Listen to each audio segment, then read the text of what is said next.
So of course, transcription is part of this central dogma process where the DNA contains the kind of the long-standing information, and the encoding of DNA into a message is this process of transcription. So transcription, sometimes confused with translation, they're deceptively similar words. The way I like to remember them is that transcription is sort of like copying notes from, let's say you're copying a recipe. Somebody's got a recipe or there's a book of recipes and you make a copy of that so you can take it into your kitchen, and you're still converting basically words to words. The language is the same. These are both nucleic acids, so DNA and RNA, the same kind of molecule basically. And then this process of translation involves going from a message to a product. So this would be you maybe taking your recipe and turning it into a final baked item, where the message doesn't quite look like the final product. And then just another reminder, of course, we have our molecule types. And then what I like to emphasize in this course are the enzymes responsible for making these things happen. So there are enzymes responsible for transcription, and the conditions have to be met for the DNA to be transcribed. It's not just an automatic process. It's a process that happens depending on the right kind of signals. And it's also, as we'll see a little bit later in the course, it's a process that cells can have some control over, so it can actually determine whether transcription happens or does not happen. So getting into the enzyme question, I like to maybe think about genes from a really naive perspective. So we have this DNA, and there's a whole bunch of DNA in organisms. And these days we can look at DNA sequences and somebody would tell us that they have a piece of DNA that has the codes for making a protein. So let's say we've got this blue region here, which is DNA that contains a protein encoding region. As we've seen in the translation topic, that can be converted once it's into RNA, can be converted into a protein. But what does this DNA have about it that makes it any different from any other piece of DNA? As we've seen, DNA and RNA, they consist of 4 nucleotides, ACGT in the DNA, ACGU in the RNA. And there's not a lot of distinctive structure to a molecule that's made up of just these 4 subunits repeating in different orders. So what is it? What's so special about this?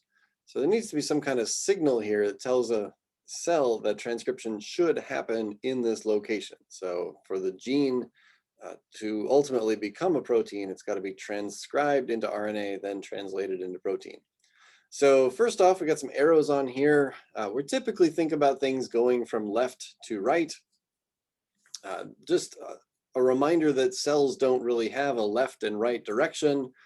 There's no reading direction necessarily.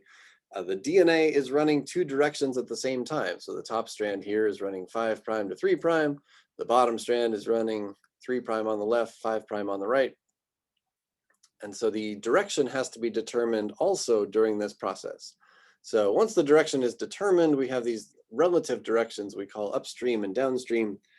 Those directions in space, but also in time. So things that are upstream happen before things that are downstream. Things that are upstream, if we orient things, molecules this way, the upstream is ahead of, to the left of the reading that's going to happen toward the right direction. Okay, so determining that transcription is going to happen really comes down to this region that we have a broad term for. We call it the promoter region. So there's a lot of variation in how promoter regions are put together, but as we'll see, they have a lot in common. And it's their job to recruit those enzymes and give them the starting point to do transcription. So the promoter region is, again, just a piece of DNA. And the DNA has in it some codes, some kind of special nucleotide sequences that are recognized by these transcription factors. So let me highlight a couple on here, just sort of hypothetically.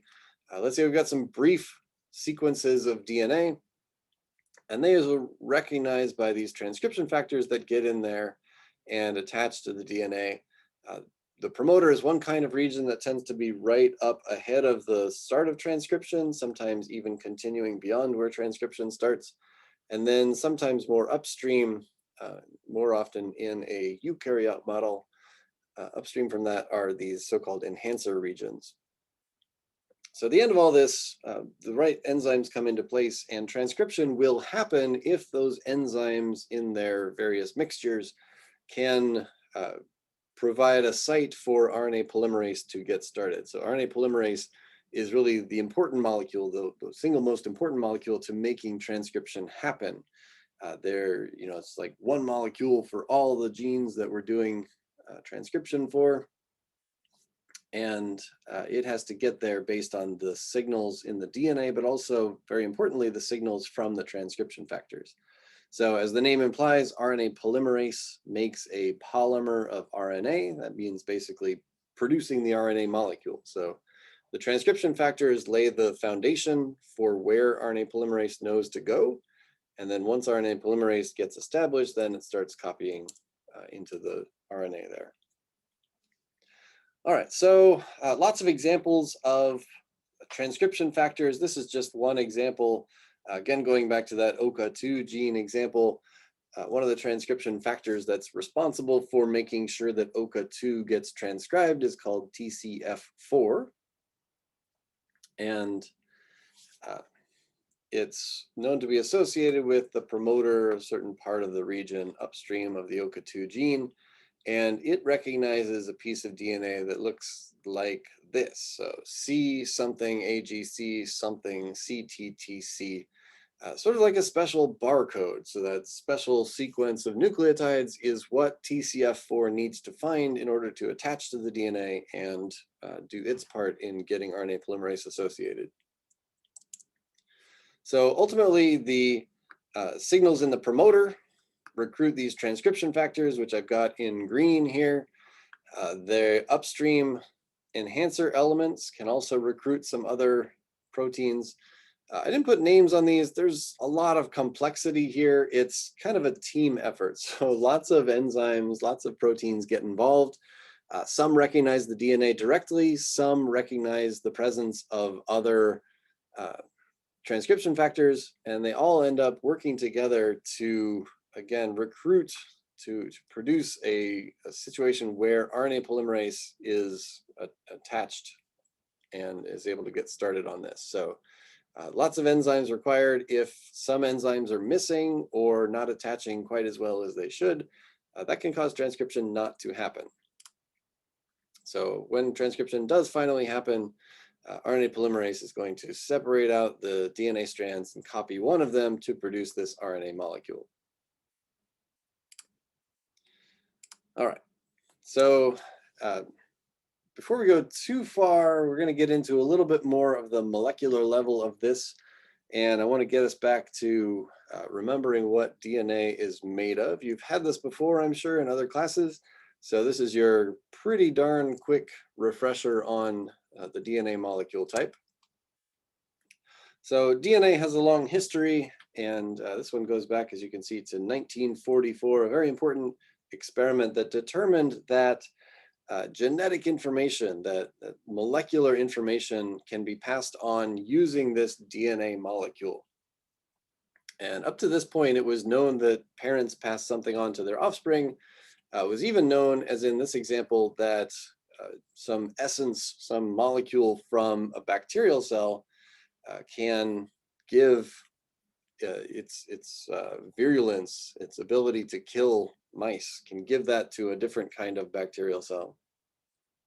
And so this was an experiment where they took a lethal version of this bacteria, and they took extracts out of that, and using enzymes that they know would destroy various kinds of molecules, they sort of took away one molecule type at a time and determined if they still had the same effect. If this version, the smooth extract, was able to convert the harmless rough cells into smooth cells that would kill the mice. And without the polysaccharides, the carbohydrates, that didn't change anything. That was still able to convert the cells. Without lipids, that was still able to convert the cells. RNA, proteins, none of these being destroyed prevented that extract from changing the character of the cells. But if they destroyed the DNA, that would do it. So that basically says that it's required to have some DNA in that cell extract to make this change happen that becomes lethal towards mice. So one of these good pieces of evidence, again, in a nice experimental framework, you have it, you get a result, you don't have it, you get no result. So having the extract with DNA had the effect, having an extract without DNA, no effect. So DNA, we're not going to get into the molecules of this, but it's sort of helpful, I think, to see the molecules once in a while. When we talk about the nucleotides, these A, C, G, and T nucleotides, what we're looking at is an important difference in the nucleotides, which is called the base, the nitrogenous base. And there are three big parts to a nucleotide, which are the phosphate, sugar, and the, as I said, nitrogenous base here. The phosphate and sugar are similar to in every nucleotide, they're the same components. So phosphate, sugar, this makes up what we call the backbone. And the nitrogenous bases stick out into this central region where they interact with another nitrogenous base. So as I said, 4 different kinds, they have different chemical structures, and they're colored differently here, which is kind of helpful. And they make predetermined specific complementary base pairs with the other kind of nucleotide that matches them. So if we have a nucleotide here with a T nitrogenous base, this T nucleotide is going to be complementary to an A nucleotide. And the reason for that, they're making hydrogen bonds. Their atoms are aligned in the right way for those bonds to be formed. And together they kind of span the correct distance across. So A matches well with T, forms 2 of these hydrogen bonds. G matches well with C, forms 3 of those hydrogen bonds. And I guess sort of the reverse of those same bonds, A on the left, T on the right is also a complementary match. C on the left, G on the right is also a complementary match. So 2 strands, complementary base in between them, and the 2 strands are running in opposite directions. So we call this anti-parallel, and we're going to use them quite often where they have these arrows already indicated. So left strand is running top to bottom, and the right strand is running bottom to top. And those arrows, the directions stand in for these directions we call 5' and 3'. And those are meant to indicate the positions of the carbons in the sugar of the backbone. So if you count, they're not indicated as C's here for carbon, but anywhere there's a vertex in this shape, there's 1, 2, 3, 4, 5 carbons. And so 1, 2, 3, the third carbon as the 3' direction. So the third carbon is attached to this phosphate that continues the backbone in this direction. The 5th carbon is attached to the phosphate that continues the molecule in the other direction. So 3', 5', on the left-hand arrow, the 3' of each of these sugars is toward the bottom. On the right-hand arrow, the 3' of the sugars is toward the top. So when you draw an arrow, the 3' end is toward the head of the arrow, the 5' end is toward the butt of the arrow. So this arrangement of 2 strands running in opposite directions, we call that anti-parallel. The anti refers to them going in opposite directions, and the parallel refers to them running next to each other, of course. So when DNA molecules are made, when you make a new DNA molecule, the new piece of DNA is made by adding to the 3' direction. So this arrow kind of helps to think about it in that way, where the new strand continues to grow towards the arrow. Maybe do a little animation for us here. So if we had a DNA molecule, I'm going to separate it out and leave some of it double-stranded. So double-stranded portion has its complementary base pairs here. It's maybe a familiar appearance to you. The separated part gets separated as a result of, or during the process of making new DNA. So we'll just kind of leave it where we're looking at this piece of DNA. As new pieces of DNA are made, they would be made complementary and anti-parallel to the existing nucleotides on here. So we got some nucleotides unpaired, hanging out in space for a brief amount of time. And when DNA is being made, a new piece of DNA is made in this direction, complementary and anti-parallel to the top strand. And then in this direction, complementary and anti-parallel to the bottom strand.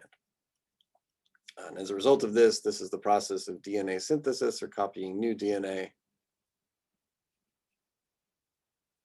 As a result of this, we go from 2 single strands, and then we end up with 2 double-stranded pieces of DNA. So I don't cover that in great detail in this class. I figure you've had it before, and to my mind, it's not a major part of genetic inheritance that I like to focus on in this class. All right, so heading towards the 3' direction, new strands are made. And then at the end of every new strand, every time a new nucleotide is brought in, it would be complementary to this unpaired nucleotide across from it. So the next nucleotide here, there's a C across from it, would be a G right there. So we also talked about mutations as proteins are being made. DNA synthesis is a major process during which mutations can arise. So if you're, I used the analogy before of copying recipes. Let's say you had to copy somebody's entire recipe book. There's a good chance that during that process, you'd make some mistakes. So whether you're typing or writing, there'd be some mistakes along the way. And sure enough, that happens here. This is an illustration I found that's highlighting a mismatch. So green is coming in here. It's going to be opposite of red, and green should be opposite blue, and red should be opposite orange. So that'll be an incorrect nucleotide for that location if that gets put in there. And nobody's perfect, right? So this would be the DNA polymerase, the process of making new DNA. Sometimes gets the wrong nucleotide in there. As we talked about in mutations, sometimes cells will be able to detect that change and fix it.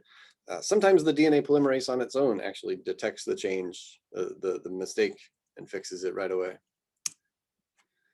So that was kind of our crash course in DNA. Now looking more detail at the process of making RNA, similar process to making DNA. So I think when I was a student, I sometimes felt like the rules were not always consistent, but they're actually pretty darn consistent.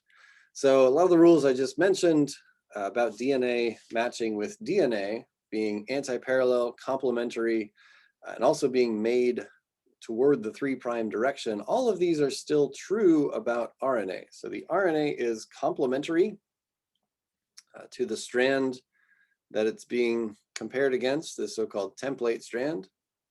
It's running anti-parallel to it. So at the bottom, the template strand here is running 3' at the left, 5' at the right. The new RNA molecule is 5' at the left, 3' at the right. The nucleotides are opposite each other that are complementary. C's with G's, A's with T's, and then in the cases where there's that U nucleotide on the RNA, U kind of stands in for T. So U is complementary to A if you have a DNA RNA interaction. So we could kind of do a parallel illustration of the process of transcription. So the new molecule we're making would be RNA in this case. All right, so RNA synthesis equals transcription.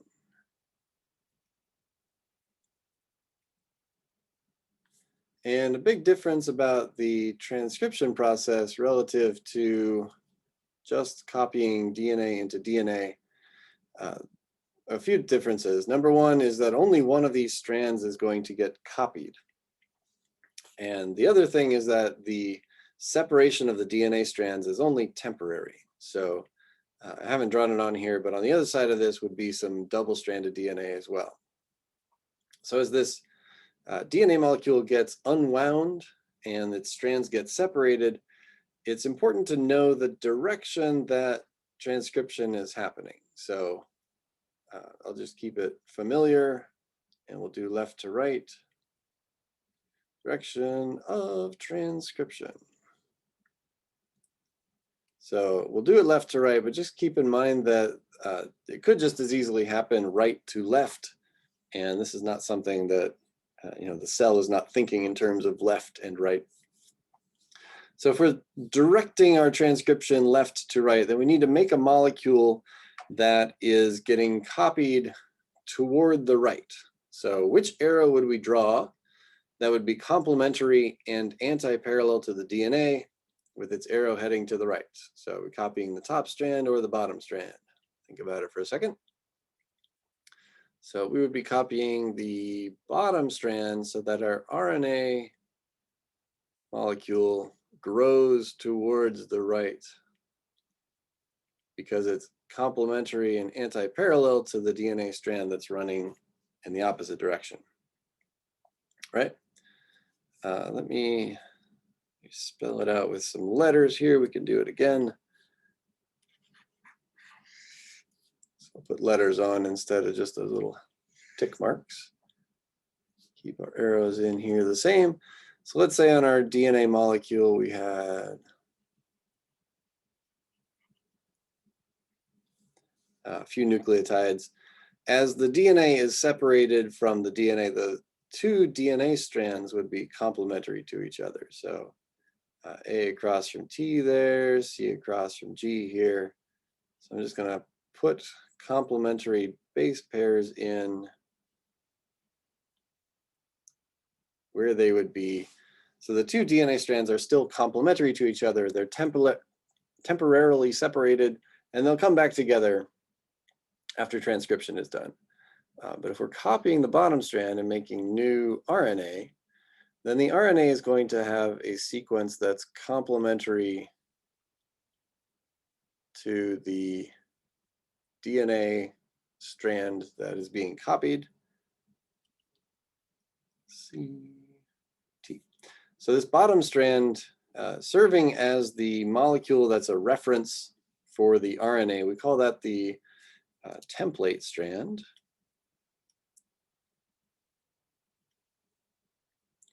And the strand that's not being copied is called the non-template strand. Very creative.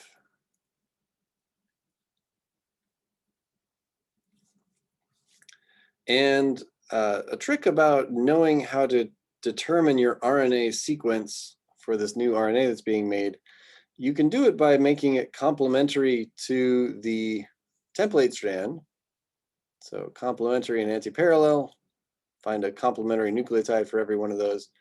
Or you could just reference this non-template strand. So the sequence of the RNA is CAG-UACT, and it looks a whole lot like CAG-TACT on the DNA strand. So a lot of times when you encounter DNA sequences, if you get to working with this professionally, you'll probably more often think about this other strand of DNA. And the term we can use for that is the coding strand. And what's meant by this term is that the sequence of nucleotides on this strand of DNA looks just like the sequence of nucleotides on the RNA that's going to be made. And the reason that they look alike is that this DNA strand is complementary to the template strand, and the RNA is complementary to the template strand. And so by both being complementary to the same strand, they end up having basically the same sequence, with the exception that the T's become U's. So the non-template strand is the same as the coding strand. The template strand is the same as what we would call the non-coding strand.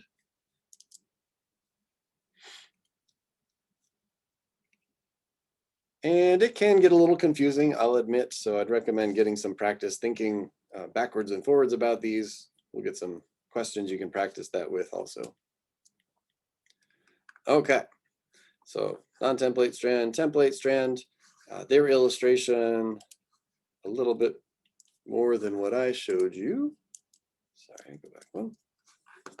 Their illustration shows a little bit better this brief separation of the two DNA strands. So they're together, two strands of DNA. And then on the far side of where transcription is happening, they're also together again. So briefly separated. And during that time, the RNA is complementary to the template strand. And the part of RNA that's been made already just kind of hangs out off to the side here. So back to the enzymes that make this process happen. A little more detail on RNA polymerase. The RNA polymerase it functions as a complex of many molecules. So lots of proteins get together and have this function. This is also highlighting some features of the RNA polymerase as they would recognize pieces of the DNA sequence in the promoter. So I quite like this illustration because it's got pieces of the RNA polymerase, a very complex molecule, and parts of that are complementary to the same color shading on the DNA sequence. So the promoter is not a strict sequence all throughout, but it has important sequences that are recognized. So they have to kind of have a steady DNA sequence that can be recognized by the RNA polymerase and other molecules, the transcription factors and so on. So again, DNA is double-stranded here. They've got the non-template and the template strand highlighted there. And so this double-stranded DNA molecule would have some kind of three-dimensional shape that is interacted on by the RNA polymerase. So minus 35, this is a notation telling us that we're about 35 nucleotides upstream of start. Then this minus 10, et cetera, et cetera. What's highlighted in the minus 10 is sometimes called the TATA box. TATA is a commonly encountered brief nucleotide sequence that makes up promoters. And that's something that also is interacting with a specific part of the RNA polymerase molecule. So RNA polymerase on its own can get transcription started in some cases. This is a bacterial example, I think. And sometimes other cases, RNA polymerase needs some help to get started on the promoter. So there are lots of proteins that are involved in binding, recognizing DNA. Not just recognizing that it's a DNA molecule, but actually recognizing specific parts of the DNA molecule. So we don't get into the fine details of this, just kind of know that it's a very wide variety of molecules that can do this. So a variety of enzymes can recognize a variety of DNA sequences, and they all have different jobs. So there's a lot of DNA out there. It doesn't all need to be transcribed at the same time. Certainly doesn't all encode the same genes. And so we need to make it so that not every promoter is transcribed at the same time. So you might encounter these, again, if you get into something a little more of a molecular biology field. You might run into these kinds of features. I don't need you to know them for this class, but they have some fun names. Helix, turn helix, zinc fingers, leucine zippers. And you can kind of see how parts of the protein, showing some of these familiar protein structures, the alpha helix, they kind of insert themselves into the DNA, right? So they would be interacting with DNA nucleotides and being able to determine what the nucleotides are. So those A, C, G, and T nucleotides, they have a little bit different shapes, different chemistry that enzymes are able to recognize and interact with. So it's showing you a few of the ways that those can be put together. This is a complex of a transcription factor called transcription factor 2B. And just part of that, so this is a few different proteins interacting together. Part of this is the TBP, the TATA binding protein. So that's part of recognizing this DNA sequence. The DNA is in gray there, being able to help produce the signal for transcription to start. Here's another illustration. I really like this one. It's fairly old paper, but I think it brings the point home a little bit better than some of those more complex 3D models. What it shows are parts of a transcription factor molecule labeled as the amino acid and its relative amino acid position. So arginine 18, arginine 24, arginine 46, histidine 49, etc. they're known to interact with specific nucleotides in this sequence. So a while back, I showed you the OCA2 promoter region, and there was that transcription factor that has its particular sequence. This transcription factor would need there to be a G here, maybe not so important what's here, but a G here, a G here, a G here, maybe not so important, G here, G here. So all those particular nucleotides are can end up being a kind of unique signal of nucleotides for this transcription factor to recognize. And so it all comes down to specific amino acid to nucleotide interactions within this more complex protein. All right, so a little more modern perspective on this. How would you find pieces of DNA that interact with specific transcription factors? So one of the open questions in this big genomic age we have right now is, okay, I've got a transcription factor. What kind of pieces of DNA is it going to interact with? So this is just highlighting one of the strategies that people have is to basically isolate some DNA and also isolate the proteins you're working with, and goes through a process to basically let them interact with each other. And the proteins that interact with DNA, they're going to have a molecular interaction with pieces of DNA that they match. So they'll go through the genome and grab up these pieces of DNA, only the ones that they have a good match to. And the other pieces of DNA can be basically eliminated during this process. And so you find pieces of protein complexed with DNA, and then separate out the DNA, and they can sequence the DNA and say, all right, well, these so many pieces of DNA that we found, they have maybe DNA sequences in common. That would be the goal, is to kind of find the common thread of what it is about those sequences that makes them interact with the transcription factors. And what we often find is what I kind of hinted at before, is that there are some common elements that are very often found. So we call them this consensus sequence. So if you take a sequence of nucleotides and it's attractive to a variety of, let's see, we have a lot of different DNA sequences that are all attractive to the same transcription factor, as in this example. These are a variety of genes, and these are the promoter regions of their genes.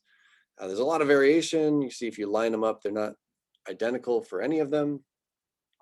But at some of these positions, they're a lot more stable, meaning they're mostly the same nucleotide, or almost all the same nucleotide at that position. So highlighted a couple in arrows here. If you follow this column down, this is always an A. So this position, always an A. This position, almost always, but in this case, it's an A instead of a T. So usually T, except one exception there. Here we've got one always A, except for one C there. Here's an always A. Here's an almost always T. So it's maybe a little hard to put strict rules on what kind of DNA sequence is definitely going to be interacted with. But if you collect them all up, you can help to understand the rules a little bit better. So taking all these sequences, they can take those and put them into this kind of graph, which highlights on the y-axis the size of those letters, the nucleotide letters, tells us relatively how important those nucleotides are to this promoter sequence. So these really big A's, that's an important piece of the sequence that would be recognized, that needs to be an A almost always. If it's not an A, then T, so the T is a lot smaller, but still a decent size component of that. So mostly A, mostly A, mostly T. This one, everything's a little bit lower, so maybe not as important of a position. Over here, same thing, not so important here, T, A, G, or C. And then we got a big A, big T's, and so on. So the graphics there, that's probably the best, most realistic way to tell people what kind of sequence would be acceptable for this promoter. And then you can study mutants, for example, and find out if certain mutations would still allow the promoter to work in those cases. People do work where they're trying to optimize promoters and so on. So consensus sequence, consensus as in kind of a certain amount of agreement among these variety of promoters. And the bottom line is do they work or don't they work? And they can work half well too, but if they work well enough, then they have the DNA sequence that's recognized by the transcription factor.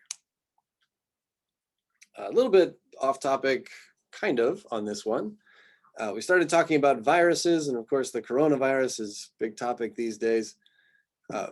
Looking into drugs that can help prevent coronavirus transmission, one of the potential drugs is this one on here, which inhibits, so I had to put transcription in quotes here because this is a RNA virus.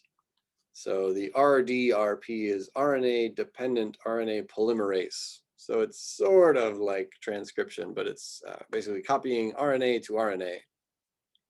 And inhibiting that process is sort of like inhibiting transcription. So to prevent the production of new RNAs, they can inhibit the molecules that would do that process. So kind of an interesting connection. Central dogma, of course, features big into virus transmission. And this is one potential target for drugs to prevent virus transmission and replication.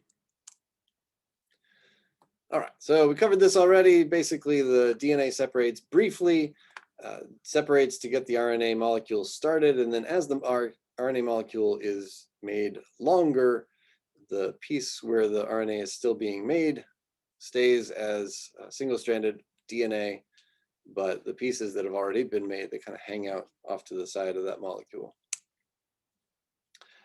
So this process, we saw it initiating at the promoter region, kind of highlighted that process, and it continues until it reaches a so-called terminator region. So maybe put a little context on here.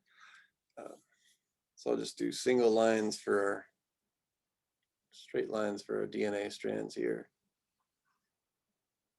So if we have a piece of that molecule that's going to become transcribed into RNA, so we got our DNA molecule here, double-stranded, becomes a single-stranded RNA molecule. We talked about the promoter region as the important signal for getting transcription started. What is the signal for stopping transcription? So at some point, this RNA molecule is big enough, contains all the instructions. Let's say this portion of the RNA contains instructions for making the protein. At some point, we're out of instructions and need to cut off the end of this RNA molecule. And there's another term for the region that stops transcription, and that's called the terminator. So transcription happens from the promoter to the terminator. What does a terminator look like? Well, terminator, I've been curious about this one. I feel like it's a little harder to teach. There's a wide variety of ways that termination can happen, so obviously you don't need to know all of this. But this was from a study that was kind of summarizing how transcription termination happens in eukaryotes, comparing what's known in the model organism of yeast, comparing those to what's known in humans. And you can kind of see there's a lot going on here, certainly more than we could understand as part of this course. And I just want to try to point out some of the interesting parts of this process. One of the things that I thought was interesting, there's this so-called C-terminal domain of the RNA polymerase. And it can have this function where it like accumulates signal over time. So the RNA polymerase is doing transcription, gets started, elongates, and as it goes, it changes the signaling on this C-terminal domain. So these are phosphorylations, sort of like a protein signaling process. And it's like a little meter that fills up, and then at some point it's sort of filled. This is a process where the RNA polymerase can kind of track how long it takes to do transcription. And it gets more apt to stop transcribing after it's been doing it for a while. So it sort of gets tired on a molecular level. It says, I've transcribed enough, I must be done by now. Again, it's a very complex process, but transcription basically stops when the RNA polymerase loses affinity for the molecule and it just sort of falls off at some point. So part of that losing affinity is that it gets this signal accumulated and says, I'm no longer interested in doing so much transcription. Same here, RNA polymerase, sometimes it's a lot of work. Here's another even more complicated version, but this version highlights sometimes there is a nucleotide signal here. So this is a commonly used signal AAU, AAA. And that, again, is involved with some enzymes here. Don't need to worry about the details there, but it's sort of interacting with the C-terminal domain of the RNA polymerase, recognizing that RNA sequence signal, and that can cause the enzymes to sort of chop up that, or make a cut, make an important cut in the RNA molecule. And another part of the RNA processing is that it gets added on these lots of A's at the end. And ultimately, that molecule is done, and then this interaction eventually slows down and the RNA polymerase loses interest and falls off the DNA. So sort of a several step process there. On bacteria do things a little bit simpler. I think I can simplify this down a little bit more. So this is a couple of the major reasons why transcription stops in bacteria. One called the Rho terminator. So this is a protein complex called Rho, and it responds to certain kinds of signal in the RNA strand. And then this process called intrinsic termination involves making what we call a hairpin, a three-dimensional structure where the RNA folds back on itself. So here's an illustration of a hairpin forming in that RNA molecule. Hairpins are similar to, if you remember the structure of tRNAs. tRNAs are put together by having the RNA fold back on itself. So the RNA molecule takes on this kind of cloverleaf shape. And the tRNA is one RNA strand, but if a single strand finds itself in the opposite direction, it can attach to itself. So one way you can get one of these so-called hairpins is if you have a series of nucleotides that are complementary to a later series of nucleotides. So let me just try to come up with one here. UGAUUAG. All right, so I'm going to wing it based on what I can do here. UCAUGGCG.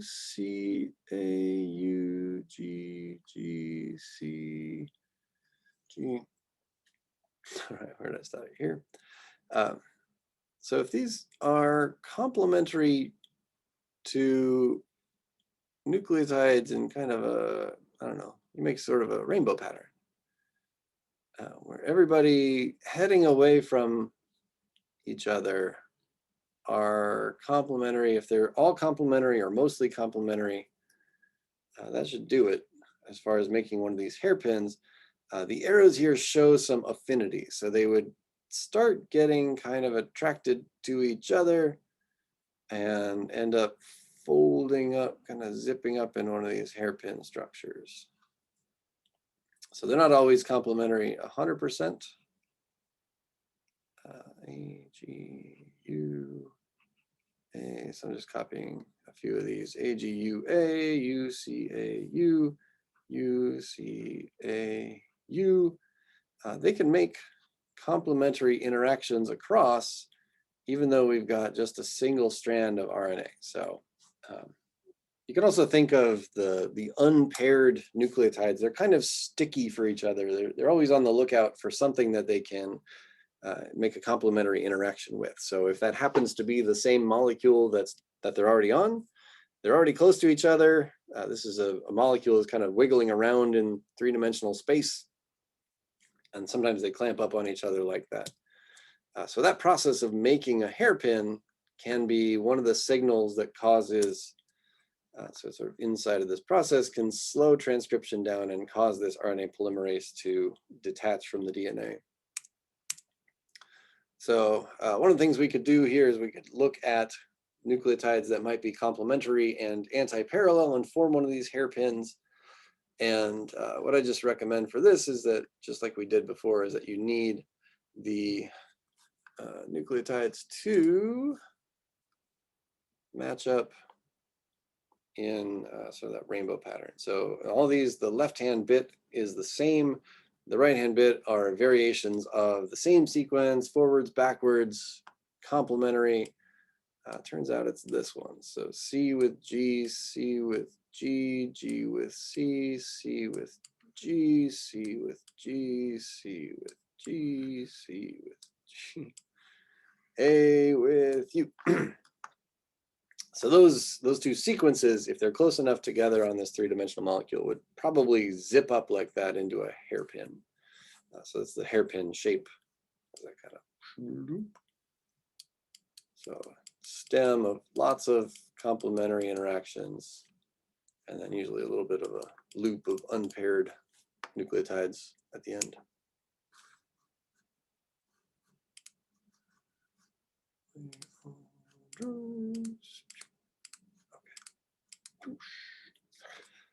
The other one, so we talked about the hairpin forming intrinsic termination. This one, I kind of hesitate to teach this sometimes because it does get a little complicated. So you don't have to know hardly anything about this, but I thought maybe you were curious. Another one is this, another form of transcription termination in bacteria is this Rho protein complex. It's a complex of 6 proteins, and it gets involved if there is basically a run of nucleotides that's a lot of C's. So here we have a chart showing where this Rho molecule is going to recognize, and it's got a lot of C's relative to the G's, and that's its jams. Anyway, it kind of recognizes that, binds it up, slows down transcription, eventually causes transcription termination. So lots of stuff to investigate on this still. Just not the easiest, I think, to teach in this kind of class. So we focus a lot when we talk about transcription. We focus on the transcription of RNA that becomes the message for making a protein. So that's the center of this illustration here. So RNA ultimately becoming mRNA, messenger RNA, and that can be translated, as we've seen in the translation topic. But there also are other very important RNAs that are also transcribed from DNA. So where do you get a tRNA? Well, you get a tRNA by transcribing a tRNA gene. So in this piece of DNA, there might be a sequence of nucleotides that can be transcribed and then fold onto each other to become this tRNA. There's also lots of other similar RNAs, more complex than we need to worry about here. But if you ever wonder where tRNAs come from, they also come from transcription, just from a different template. Technically, there's a different kind of polymerase, but we're not going to look into detail on that. So tRNAs, mRNAs, and then also ribosomal RNAs also transcribed from a DNA starting point. So the RNA polymerase 1 does transcription of DNA that makes RNAs that end up becoming part of the ribosome. So these are our 3 big kinds of RNAs, not just mRNA as the title shows, but other ones that are important to this process. So tRNA, as I showed before, highlighted on here, 5' and 3' direction, the complementary nucleotides that are also anti-parallel to each other, forms this kind of characteristic shape with the letters, and then this is kind of what it looks like on a molecular basis. The ribosomal RNAs, this is a very complex molecule, the ribosome. The RNA, the rRNA, makes up this kind of orange-peach color, and also a little piece that's yellow up there. So then these are the big subunits, the large subunits, the small subunit. It's the rRNA, but also these blue things on here are proteins, the ribosomal associated proteins. And as it shows here, 3 kinds of RNA and 79 proteins. A very complicated molecule, also very important. This is the molecule that does translation, as we've seen. So very important. And then big topic moving forward in research, there's a whole bunch of other RNAs that have jobs to do. So we're kind of getting into the deep end of what's easy to teach in an introductory genetics class, but lots of people are investigating new and unknown, previously unknown ways that RNA can affect gene expression and all kinds of other processes. So maybe stay tuned, or maybe you want to get into research of this kind of stuff. Very interesting topics, and lots still ready to research.